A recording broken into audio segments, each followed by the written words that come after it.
はい、テキトさん、今日はこれ、布ループまたはボタンループとか言うんですけど、これの作り方と、あと、市販で手にも入るものでどれを買ったらいいのかわからん方多いと思うんで、これ買った方がいいよっていうので紹介しようと思います。で、ネットに出てるので大まかに2つどこでも手に入りそうなのがあったんで紹介していきます。クローバーさんのループと、三国光っていうんかな、この鶏のマークの場所が清原さんってとこですねのループ返し2つ買ってみました。で、どっちの方がいいのかと、で作り方ですね。で布地はどうやって立ったらいいかとかいろいろあるんで紹介していこうと思います。で結論から言うとこちらの方がいいですね。でこれ1個だと安かったんで、1000円しないぐらい、これで1000円ギリするかしないぐらい URL 貼っとくんで、気になった方はそちらから購入してください。で、なんでこっちの方がいいのかっていうと、単純に軸が細いんですよね、これの。でこれ2つ入りなんですけど、2つとも軸が太いんですよね。ほら、こう並べたら伝わりますか？こう真横にすれば伝わるか。じゃあ1本ずつ。結構伝わりますか？下の方が細いですよね。でこれ何に影響するかっていうと、もう作れる幅が決まってきちゃうんですよね。結構縫製工場とかだと、細くて3ミリとかで縫うことが多いですね。なんでこれは結論もう3ミリより太そうなんで多分通らないですね、塗装としても。ギリギリ通るんですけど、もうなんかパンパンって感じで、厳しいですね。で抜く時も厳しいんで、しかも最初はこの細さならギリギリいけるんですけど、徐々にこう幹が太くなっちゃってるんですよね。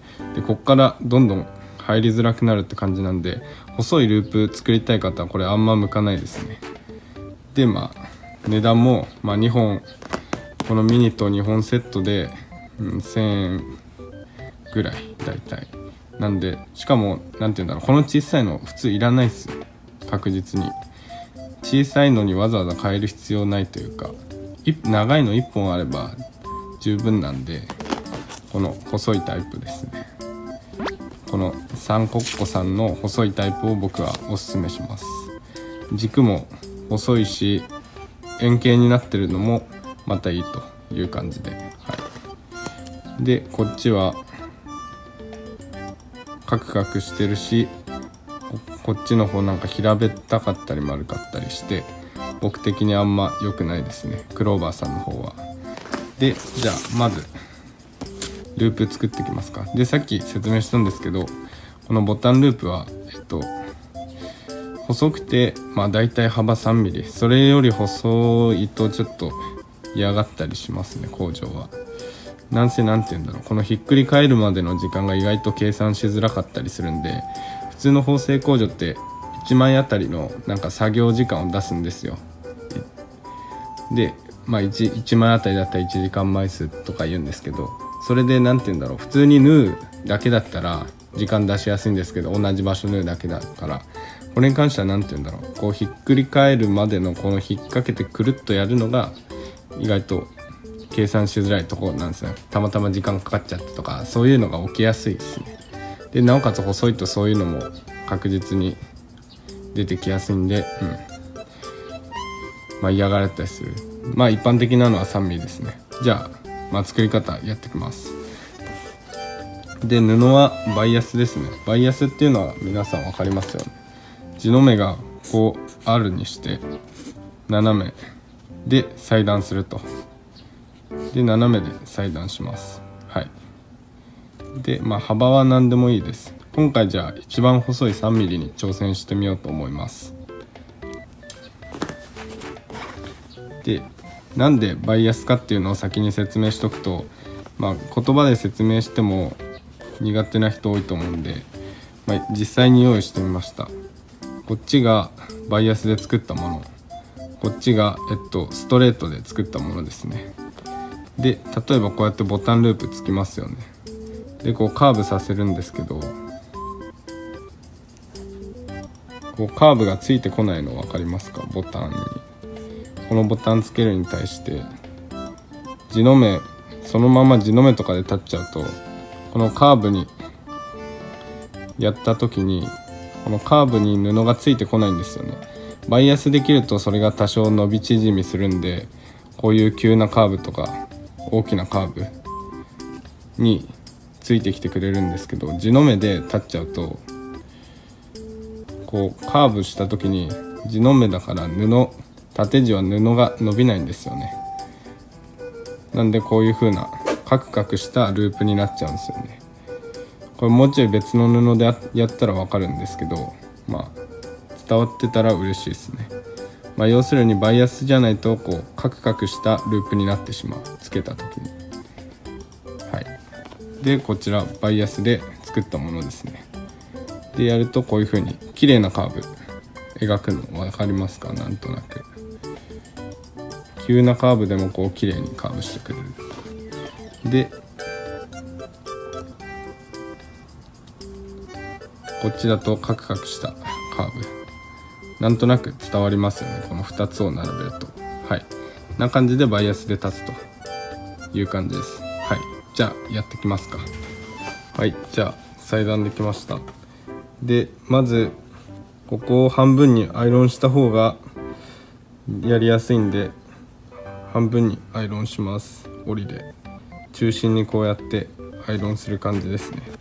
でこうしたらやっと縫い始めます。アイロンなしでもいいんですけど、厚い布だったりするとプクプクして縫った時に 3mm で縫ったはずが縫ってないとかなっちゃうんで、 3mm ループとか 5mm ループってなったらこの 1mm 縫いずれるだけで太さが全然違って見えてきちゃったりするんで、確実にやりたい場合はこうやって折り入れてぺったんこにした状態で布を縫ってあげるとよろしいかと思います。じゃあ次行きましょう。まず押さえは右細押さえってやつですね。右の押さえが細くなってるやつですね。これ URL 貼っときます。これを使ってやります。なんでかっていうと3mm、押さえの幅は 6mm とか5mm のものが多かったりするんで、それだと 3mm ステッチ定規当てて縫えないですよね。なんでこれ使います。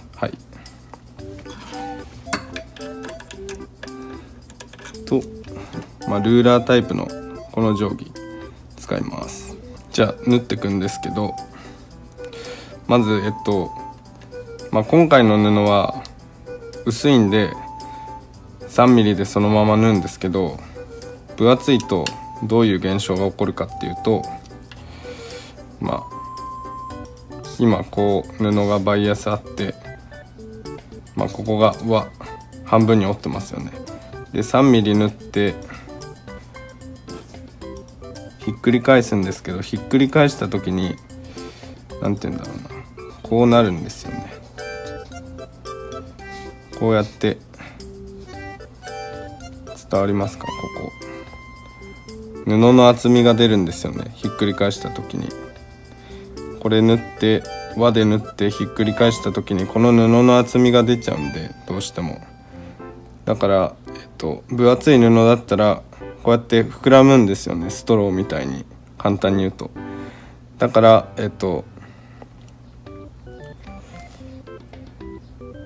ストローみたいに膨らんだら、ぺったんこな状態で 3mm がストローみたいに膨らむことで立体になっちゃうじゃないですか。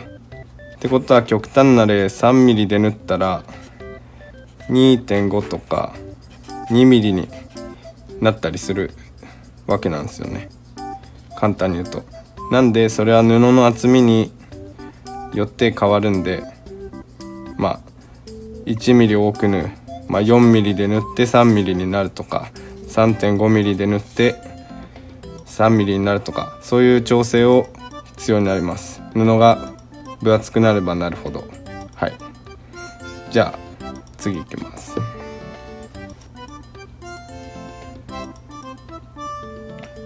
これわざと運針粗く縫ったんですけど、こうやってポツポツが見えて粗が見えるというかブサイク、これがブサイクって思う人は運針粗くします。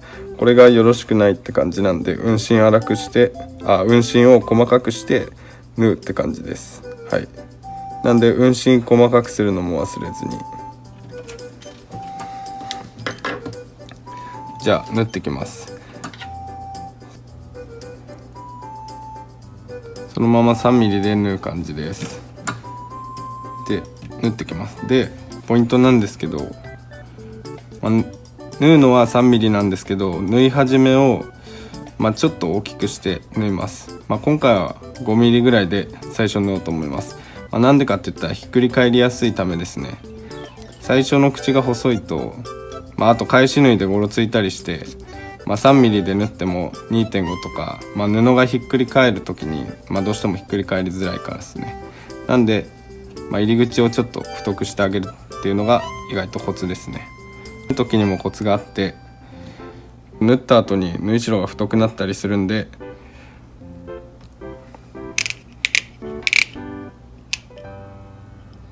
はい、いきます。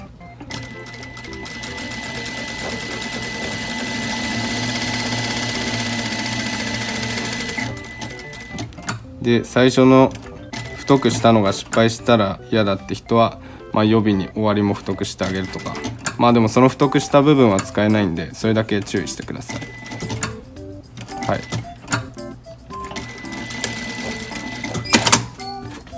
はい、じゃあ縫えましたんでひっくり返していきます。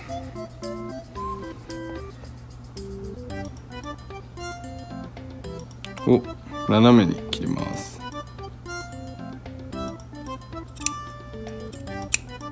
そしたら入れやすくなったりするんで、そういう感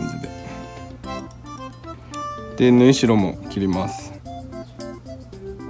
この輪になってる方が 3mm なんで、3mm から気持ち細くするぐらい、これはもうお好みで、変えればいいんで、分厚い布だったらやっぱりマイナス何ミリかした方がいいですね。今回は薄地なんでほぼ同じでいいかと思います。はい、じゃあでひっくり返します。ループ返し。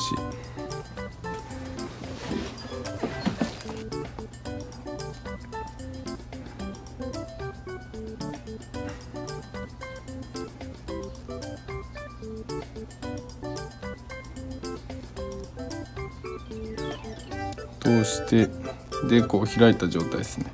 でこういう状態ですね。ぶっ刺して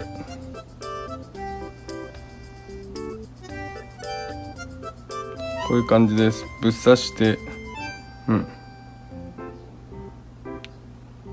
こういう風に口が閉じるようにして、であとねじってひっくり出すって感じですね。ひっくり返すって感じですね。ねじってループ返しです。でもみもみしてでその状態に来たらここ抜けないように押さえて、僕はこういうとこに引っ掛けてそのまま引いてあげると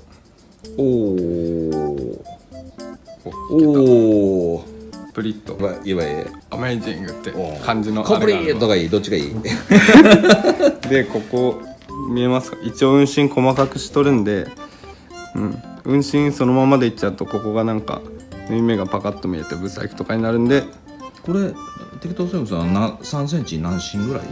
ちなみに何針ぐらいですかね。ミシンのダイヤルを1ぐらいにしとったんで、そしたら学生服ワーキング並みの3センチ15ぐらいかね。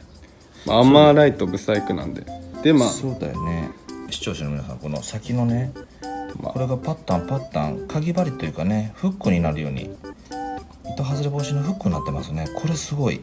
これクローバーで太いんですよね。